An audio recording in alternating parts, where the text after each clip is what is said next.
নমস্কার, আপনাদের স্বাগত জানাচ্ছি সোশ্যাল বাংলার সাথে রয়েছে আমি সুজাতা।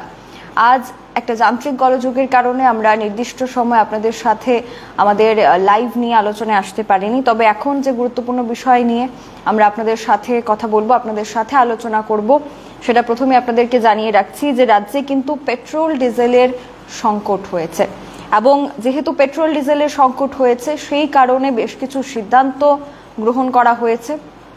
রাজ্য সরকার তার নোটিশ ইতিমধ্যে ইস্যু করেছে, নোটিশ জারি করেছে এবং সেই নোটিশ জারি করে কিন্তু গোটা রাজ্যের মানুষদেরকে তারা জানান দিচ্ছে কি হয়েছে পুরো ঘটনা এবং এই পেট্রোল ডিজেলের সংকটটা কতদিন থাকবে এবং সেখানে চিন্তায় থাকতে হচ্ছে সাধারণ মানুষকে কি নয়, সে বিষয়গুলিও কিন্তু খুব গুরুত্বপূর্ণ হয়ে দাঁড়িয়েছে।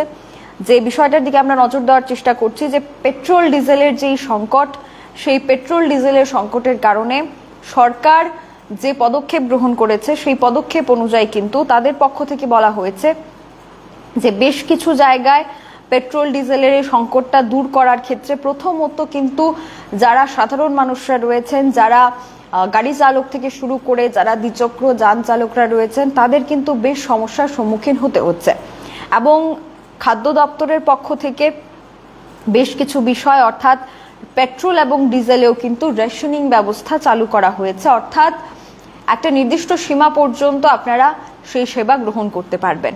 যেটা বলা হচ্ছে যে 1 মে থেকে অর্থাৎ আজ থেকে, সেটা কতদিন পর্যন্ত স্থায়ী থাকবে তার কোনো তারিখ উল্লেখ করে দেওয়া হয়নি, অর্থাৎ যতদিন না পর্যন্ত এই সংকটটা দূর হচ্ছে ততদিন পর্যন্ত কিন্তু এটা স্থায়ী থাকবে।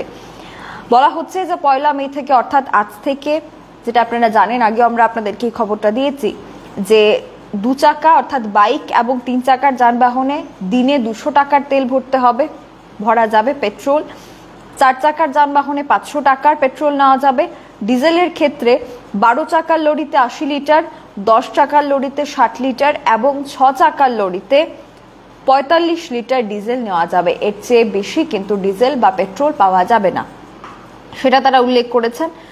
এবং অবশ্যই বলা যাচ্ছে যে সেখানে জিপের জন্যে 20 লিটার, অন্যান্য যে গাড়িগুলি রয়েছে সেক্ষেত্রে জিপের জন্য 20 লিটার, বাসের জন্য 60 লিটার প্রতিদিন, মিনি বাসের জন্য 40 লিটার পার ডে, ড্রজারের জন্য 50 লিটার পার ডে, ট্র্যাক্টরের জন্য 25 লিটার পার ডে এবং জেনারেটর যেগুলি ব্যবহার করা হয় বিভিন্ন জায়গায়, সেই জেনারেটরের জন্যও কিন্তু একটা নির্দিষ্ট ধার্য করে দেওয়া হয়েছে, সেটা হচ্ছে মাত্র 10 লিটার ডিজেল।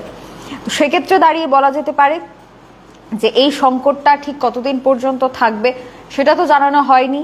খাদ্য দপ্তরের পক্ষ থেকে তারা যে রেশনিং ব্যবস্থাটা চালু করেছেন, আপনারা জানেন এর আগেও বেশ কিছুদিন, বেশ বছর আগে রাজ্যে এই ধরনের পেট্রোল ডিজেলের সংকট ঘটেছিল, তবে তখন কিন্তু উত্তর পূর্ব ভারতের বেশ কিছু জায়গায়, সেখানে আপনারা জানেন যে বন্যার কবলিত বেশ কিছু এলাকা, সেখানে আসাম সহ বেশ কিছু রাজ্যে তার প্রভাব পড়েছিল এবং সেই প্রাকৃতিক দুর্যোগের কারণে যোগাযোগ ব্যবস্থা ভেঙে পড়েছিল, যার কারণে পেট্রোল ডিজেলের সংকট দেখা দিয়েছিল। কিন্তু এখন এই পেট্রোল ডিজেলের যে সংকটটা, সেটা কিন্তু ঠিক কি কারণে দেখা দিয়েছে সেটা নিয়ে স্পষ্ট কোনো বার্তা দেওয়া হয়নি যে কি কারণে পেট্রোল ডিজেলের সংকট হয়েছে। তবে তার পেছনে কি কোনো যোগাযোগ মাধ্যমের ত্রুটির কথা সেখানে বলা হচ্ছে বা যোগাযোগ মাধ্যমে কোনো ত্রুটি হয়েছে যার কারণে পেট্রোল ডিজেলের সংকট রয়েছে, সেটা নাকি অন্য কোনো বিষয় রয়েছে। তবে সরকারের পক্ষ থেকে তারা যে সিদ্ধান্তটা নিয়েছেন সেটা আর কতদিন পর্যন্ত স্থায়ী থাকবে তা কিন্তু তুলে ধরা হয়নি। অপরদিকে রাজ্যের যদি আমরা বর্তমান পরিস্থিতির কথা ভাবি, তাহলে আরো বেশ কিছু বিষয়, প্রাসঙ্গিক বিষয় তার মধ্যে চলে আসছে এবং সেগুলির মধ্যে দেখা যাচ্ছে যে রাজ্যে শুধুমাত্র এখন পেট্রোল ডিজেলের সংকট নয়, বর্তমানে আবহাওয়া দপ্তরও বেশ কিছু সংকটপূর্ণ অবস্থান ঘোষণা করছে। রাজ্যে আপনারা জানেন যে আজ উত্তর জেলা, ঊনকোটি জেলা এবং ধলাই জেলাতে ইয়েলো অ্যালার্ট জারি করা হয়েছে।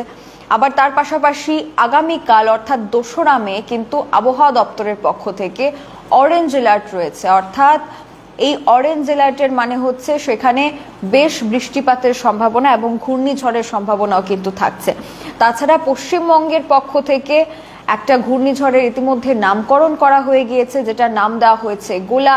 সেই গোলা ঘূর্ণিঝড় উত্তর পূর্ব ভারত সহ পশ্চিমবঙ্গ, ওড়িশা রাজ্যের যে সমুদ্র উপকূলবর্তী জায়গা রয়েছে সেই সমুদ্র উপকূলবর্তী জায়গাগুলিতেও কিন্তু তার প্রভাব ফেলবে এবং ঠিক তার আগে আজকের দিনে অর্থাৎ আজ 1 তারিখ আগামীকালকেই কিন্তু অরেঞ্জ অ্যালার্ট জারি করে দেওয়া হয়েছে পশ্চিম ত্রিপুরা জেলা সহ আরো বেশ কিছু জেলায়। তো এই অরেঞ্জ অ্যালার্ট চালু হওয়ার পর কি কি করণীয় থাকছে সেটা আবহাওয়া দপ্তর জানিয়েছে এবং আমরাও সেটা আপনাদের সামনে তুলে ধরার চেষ্টা করেছি। তার পাশাপাশি আমরা অবশ্যই বলতে পারি যে এই মুহূর্তে দাঁড়িয়ে যে বিষয়গুলি নিয়ে আমরা আলোচনা করছি সেই বিষয়গুলি কিন্তু খুবই গুরুত্বপূর্ণ হয়ে উঠছে বর্তমান পরিস্থিতির নিরিখে, বর্তমান পরিস্থিতির উপর নির্ভর করে, যে সাধারণ মানুষ বর্তমানে বেশ কিছু দুর্ভোগে রয়েছে। একদিকে তীব্র দাবদাহে একটা দুর্ভোগ পোহাতে হচ্ছে এবং অপরদিকে আমরা দেখতে পাচ্ছি যে তীব্র দাবদাহের পাশাপাশি রাজ্যে পেট্রোল ডিজেলের যে সংকট দেখা দিয়েছে সেই সংকট কতদিন পর্যন্ত বা কবে পর্যন্ত স্থায়ী থাকবে এবং তা স্বাভাবিক কবে নাগাদ হবে তা এখনো পর্যন্ত জানানো হয়নি খাদ্য দপ্তরের পক্ষ থেকে, তবে খুব শীঘ্রই জানানো হবে বলে খবর এবং আমরাও জানার পর সেটা আপনাদের সামনে সরাসরি তুলে ধরার চেষ্টা করব। এখনকার মতো বিদায় নিচ্ছি। পরবর্তী খবরাখবরের জন্য অবশ্যই চোখ রাখবেন সোশ্যাল বাংলায়। নমস্কার।